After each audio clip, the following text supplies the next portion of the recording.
지난 여름 서희초 교사 사망 사건을 계기로 무너진 교권 회복이 우리 사회의 과제로 떠올랐습니다. 그런데 정부 여당을 중심으로 학생 인권 조례 때문에 교권이 무너졌다, 이런 주장이 반복적으로 나오고 있습니다. 이번 국회 교육위원회 국정감사에서도 이 문제가 쟁점이 됐는데요. 학생 인권 조례를 시행하고 있는 곳입니다. 서울시 교육청의 조희연 교육감 연결해서 관련 이야기 나눠보도록 하겠습니다. 교육관님, 안녕하세요. 예, 안녕하세요. 예. 네. 자, 바로 몇 가지 예. 여쭙도록 하겠습니다. 워낙 현안이 예. 많아서요. 자, 예. 교권 회복을 위해 교육부에서는 학생생활지도 고시를 새롭게 만들었고, 국회에서는 일명 교권보호 4법이 통과됐습니다. 그런데 현장 교사들 사이에서는 변화를 체감할 수 없다. 예. 그러면서 실제로 교사들이 기자회견도 열었습니다. 예. 이게 왜 뭔가를 교육부에서 내놓고 국회에서도 움직였는데 현장 교사들이 변화를 체감하지 못하는 이유, 뭘까요? 예, 일단 저는 서희초 이전의 대한민국의 학교와 서희초 이후의 대한민국의 학교가 굉장히 저는 커다란 변화를 겪었다고 생각합니다. 네. 교사들의 생각이나 또 학교의 문화, 또 학부모들의 태도, 이런 것들이 굉장히 중요한 변화가 있다고 생각하고요. 네. 특별히 이제 법 제도가 바뀌었습니다. 지금 말씀하신 것처럼 국회 수준에서는 이제 교권보호 4법 통과됐고요. 그다음에 이제 교육부에서는 학생생활지도 고시, 그다음에 이제 교육청 수준에서는 여러 가지 교권 침해 사안이 발생했을 때 변호사 지원이라든가 이런 대책들이 지금 발표됐는데, 네. 말씀하신 대로 이제 이게 모아져서 학교 현장에서 이제 가시적 성과가 나타나야 되고, 네. 이제 시스템으로 현장에 안착해야 되거든요. 네네. 근데 이게 완전히 지금 초입 단계입니다. 그래서 선생님들이 그렇게 말씀하시는 것도 이제 무리는 아니고요. 네. 그래서 저는 이제 지금부터가 오히려 새로운 시작이다. 저는 이제 그렇게 말씀도 드리고, 네. 그래서 이제 예컨대 아동학대 범죄로 신고됐을 때 실제로 이제 서희초 이전의 처리 방식과 네. 서희초 이후의 처리 방식이 이제 달라지도록 하는 여러 수준에서 이제 변화가 지금 시작돼야 되고요. 아마 이제 그게 과제다, 도전이다. 저는 이렇게 말씀을 드릴 수 있을 거예요. 그래서 지금 당장 바로 체감이 없다, 그것보다는 이제 지금부터 체감할 수 있는 변화를 향한 여정의 시작이다. 저는 이렇게 말씀을 드리고 싶습니다. 네. 초입이니까 다 같이 예. 좀 노력을 해보자, 이런 취지로. 예. 저희도 지금 상당히 새로운 자세로 지금 접근을 하고 있습니다. 네. 자, 그런데 엊그제도 보니까 국정감사 과정에서 국민의힘 정경희 의원 같은 경우 예. 학생인권 조례 때문에 교권이 축소된 거다. 예. 학생인권 조례가 교권 침해에 영향을 주지 않는다고 주장하는 것은 전교조와 야당밖에 없다. 예. 라고 하면서 이게 교권 침해의 원인을 예. 좌파 시민단체들이 만든 학생인권 조례 때문이다, 이렇게 얘기하고 계시더라고요. 이 평가 어떻게 들으셨습니까? 근데 이제 학생 인권 조례가 실시됐던 6개, 7개의 교육청에서 교권이 더 많이 침해됐다는 어떤 증거도 일단 없고요. 그러니까 증거 기반의 얘기는 아니고, 네. 일단은 이제 그런 인식이 존재하는 건 솔직히 사실입니다. 네. 그러나 그것은 이제 저는 굉장히 새로운 문제 현상으로서의 교권 침해라고 할까? 교권 추락이라는 문제를 저는 과도하게 단순화하는 거다. 저는 네. 이제 그렇게 생각하고요. 네. 교육활동 침해 원인은 다양합니다. 일부 학부모의 악성 민원이라든지 갑질적 행태도 있고요. 네. 또 반복적인 민원 제기로 인한 정서적 스트레스도 있고, 또 학생의 폭력이나 아동학대제, 학폭법이라든가 아동학대죄의 과잉 적용이라든가, 그다음에 이제 그 원인을 따져놓고 보면은요, 사실 학부모에 의한 교권 침해도 있고, 학교의 상호관계, 교직원 간의 관계, 학생 침해 이렇게 있습니다. 그렇기 네. 때문에 학부모에 대한 교권 침해가 가장 비율도 높고요. 네. 그래서 이제 이걸 학생 인권 탓으로 돌리는 것은 일단 핀트도 안 맞고, 네. 또 전 과거지향적이다, 이렇게 이제 표현을 하고 싶습니다. 그러니까 원인은 다양한데 예. 그 공통의 적을 그냥 학생인권 조례 하나로 딱 예. 이렇게 되면 사실 해결책이 제대로 나오겠는가라는 우려들이 그렇죠. 인권운동 단체들에서도 많이 있는 것 같은데, 근데 지금 서울시의회는 학생인권 조례 폐지안 상정을 놓고 여야가 지금 예, 대치 중이라고 그렇습니다. 하는데 지금 예, 예. 서울시 의회 상황은 어떻습니까? 예. 그러니까 이제 최근에 그 교권 침해나 교사의 교육권을 둘러싼 이제 많은 교사들의 이제 여의도 집회 같은 게 있었지 않습니까? 네. 수십만이 절규를 하고 있지 않습니까? 그래서 이제 그런 분위기를 배경으로 혹은 그거에 이제 편승을 해서 학생 인권 때문이다. 그러면 이제 학생 인권 조례 폐지해야 된다. 이렇게 가지 않습니까? 자연스럽게.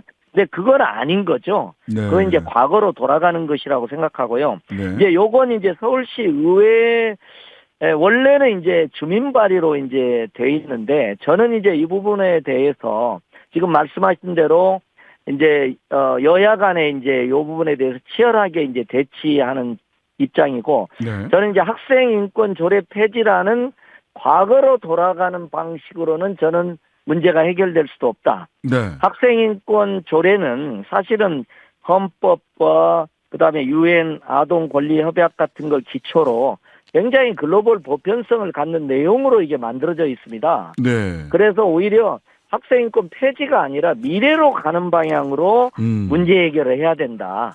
저는 이제 그렇게 주장을 의원님들한테 말씀을 드리고 있습니다. 네. 그러니까요. 그 교육부에서도 심지어는 교육부에서도 예. 학생인권 조례 그 시행안 예. 참조안을 만들겠다라고 해서 연구 작업에 들어갔고 우리 조교육감님께서도 시대의 변화에 맞는 보완이 필요하다. 이렇게 그렇습니다. 말씀을 예. 하셨잖아요. 그러니까 사실은 어떤 부분이 저는 좀 보완이 돼야 될까요? 예, 윤석열 정부에서 여러 영역에서 사실은 뭐 역진이라고 할까, 후진이라고 할까, 퇴행이라고 하는 현상들이 있는데 저는 이제 학생인권조례 폐지도 그런 현상이라고 하고 이제 미래로 가야 된다고 생각을 갖고요. 네. 단지 저희들이 그러면 학생인권조례를 그냥 사수하는 거로 문제가 해결되는 건 아니지 않습니까? 네. 시대 상황이 바뀌었으니까 네. 또 최근에 어떤 교사의 교육권 침해 같은 걸 보완하는 노력은 저는 필요하다고 생각하고 네. 그런 견지에서 이제 학생인권조례 개정안을 저희가 만들었습니다. 그래서 네. 거기에는 일종의 학생의 책임, 책무성, 의무조항 같은 걸 이제 신설했습니다. 그래서 네. 예컨대 다른 학생의 권리를 존중한다든지 교사의 교육권에 대한 존중이라든지 그다음에 이제 뭐 흉기, 마약, 음란물 같이 다른 학생이나 교직원의 안전을 해하거나 학습권을 침해하는 뭐 소지를 금지한다거나 네. 이런 이제 그다음에 다른 학생이나 선생님에 대한 신체적, 언어적 그런 위해 행위를 금지한다거나 이런 어떤 새로운 책무성 조항들이 좀 담겨 있습니다. 자, 그래서 이제 저희 입장에서 보면 이게 입장이 두 가지입니다. 네. 학생인권 조례를 유지하면서 미래로 가는 방향이 있고요. 네. 학생인권을 폐지하면서 과거로 가려고 하는 그런 흐름도 있다. 저는 미래로 가야 된다. 그리고 네. 보완하면서 이런 입장입니다. 자, 그런데 지금 서울시 의회의 의석 분포를 놓고 보자면 예. 학생인권 조례 폐지를 주장하는 국민의힘이 과반이 넘잖아요. 2대1 예, 정도. 3분의 2가 3분의 2 정도 넘습니다. 되던데. 예. 그렇다면 이 폐지안이 그전에 TBS 지원 조례도 그냥 뭐 야당이 뭐라고 얘기를 하더라도 폐지를 했듯이 학생인권 조례, 서울시 학생인권 조례도 폐지될 개연성이 있지 않나요? 예, 그렇습니다. 지금 말씀대로만 의석 분포로만 보면 예. 뭐 폐지될 가능성이 농후하고요. 네. 이제 단지 저는 이제 국민의힘 내부에도 이제 학생인권 조례를 폐지하는 그런 극단적인 방식만으로 이게 문제를 해결할 수가 없고 좀 그렇게 생각하시는 의원님들도 상당히 있습니다. 그래서 네. 저도 여러 번 호소문도 내고 우리가 이제 선진국이 된 마당에는 선진국에 버금가는 어떤 글로벌 보편성을 품는 단계로 우리가 가야 된다. 네네. 그래서 저희도 이제 그 학생인권 조례 책무성 조항을 강화하는 것을 낸 것은 우리도 부족한 점을 인정하고 네네. 그러나 문제를 미래지향적으로 풀자 이런 취지에서 했고 그래서 앞으로 좀 이제 곧 정기회가 열립니다. 다음 달에 정기 서울시 의회가 열리는데 거기서도 좀 전향적인 판단을 해주기를 저는 요청하고 하고 있습니다. 뭐 조례 개폐가 결과적으로는 서울시의회의 권한이기 때문에 예. 우리 조교육감님 입장에서는 간곡하게 설득하고 네, 그렇습니다. 호소하는 입장이시네요. 예, 물론 뭐 저희가 대통령이 거부권 행사하듯이 이제 폐지가 됐을 때 뭐 저희가 그 제의를 요구한다거나 하는 방식도 있고 네. 뭐 권한쟁의 대법원에 제소하거나 이런 사법적 쟁송을 하는 방법도 있겠습니다만은 네. 일단은 저는 사실은 이제 서울시 의회에서 교권 보호 조례에 관해서 여야 합의로 통과를 시킨 바가 있습니다. 네. 그래서 서울시 의회가 좀 더 전향적으로 문제를 바라봤으면 좋겠다. 이렇게 저도 요구를 하는 중입니다. 자, 학폭 문제가 끊이질 않습니다. 최근에 김승희 예. 전 대통령실 의전비서관 자녀의 학폭 문제가 논란인데요. 그렇습니다. 학폭 사건 처리 과정에서 전반적으로 여러 의문이 나오고 있습니다. 예. 이건 뭐 경기도뿐만 아니라 어느 지역에서도 발생할 수 있는 사안인데 이거 학폭 사건 처리 특히 초등학교는 또 교육청이 주관을 해서 그렇습니다. 처리를 하는데 이거 좀 어떻게 개선이 돼야 됩니까? 전반적인 그러니까 개선의 이제, 방향을 좀 말씀해 주시죠. 예. 학폭과 관련해서 저희가 이제 보통은 어쨌든 관계가꿈이라든지 이런 걸 통해서 어쨌든 사전에 학폭을 예방해내는 그런 어떤 노력들이 일단 한편에 있고요. 네. 그다음에 일단 학폭이 발생했을 때 학교폭력대책자치위원회가 있습니다. 그래서 네. 이 위원회를 통해서 공정한 처리를 하는 것이 중요하고요.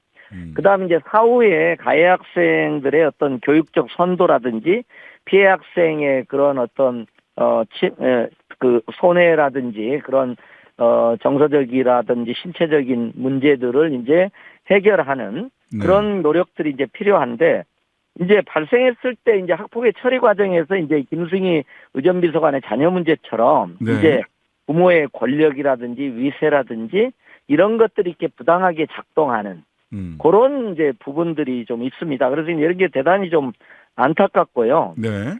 이번 그 경기도 그 김승희 전 의전비서관 자녀 학폭 문제 같은 경우는 사실 저희로서 꽤 충격적이었습니다. 왜냐하면 초등학교 3학년 학생이 그렇게 2학년 학생을 태연하게 어른 수준의 폭력적 행태를 자연스럽게 행한다는 것 자체에 대해서 저희들도 좀 놀라움과 경각심을 가지고 있었고요. 그래서 이제 학폭 처리 시스템이라든지 또 사전의 예방 이런 부분에 대해서 조금 다시 한번 점검해야 되겠구나 하는 그런 경각심을 좀 가졌습니다. 경기도교육청이 화해 중재를 하겠다라고 했다가 또 비판 입길에 오르고 있습니다.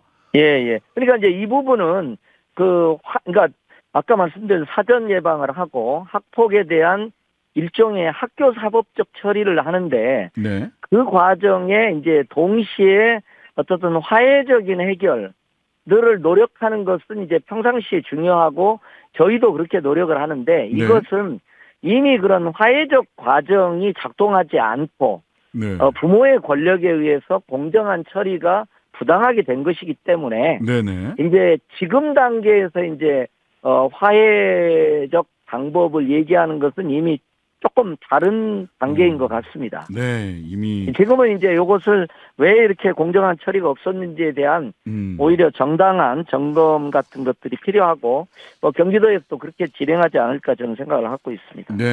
권력의 작동 그런 의혹이 있는 사건이라는 점에서 뭐 지금의 화해 중재 시도라든지 이런 부분들은 좀 이미 지나간 버스다. 이제 단지 저희들도 이게 우리가 이제 보통 법화, 사법화라는 얘기를 많이 합니다. 그러니까 아주 위중한 학교 폭력을 제약하기 위해서 학교 폭력을 만들었는데 일단 폭력법이 만들어지는 순간 이제 신 선생님도 변호사시잖아요. 모든 게 이렇게 법적 문제가 되고 사법적 갈등이 돼버리는 문제가 이제 발생을 합니다. 그래서 이제 어떻게 보면 한편에서는 사법적 처리만이 아니라 이게 교육의 과정으로 화해적인 그다음에 회복적 과정으로 처리하는 것도 저희는 굉장히 중요한 부분으로 삼고는 있습니다. 자, 현장 교사들이 공교육 멈춤의 날 준비했던 교사가 고발당하기도 했는데 이런 분들도 이렇게 적극적으로 교육감님께서 보호하신다 이런 말씀도 들었습니다. 자, 시간이 다 돼서요. 오늘 말씀 여기까지 듣겠습니다. 감사합니다. 고맙습니다. 지금까지 조희연 서울시 교육감이었습니다.